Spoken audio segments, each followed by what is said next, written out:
Brigadi 7 lembaga yang mana lengkap. Jadi ini rakyat.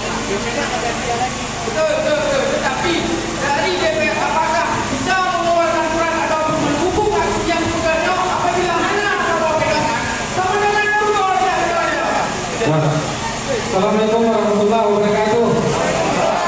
Hidup Pak semua. Hidup Pak Presiden Kampung.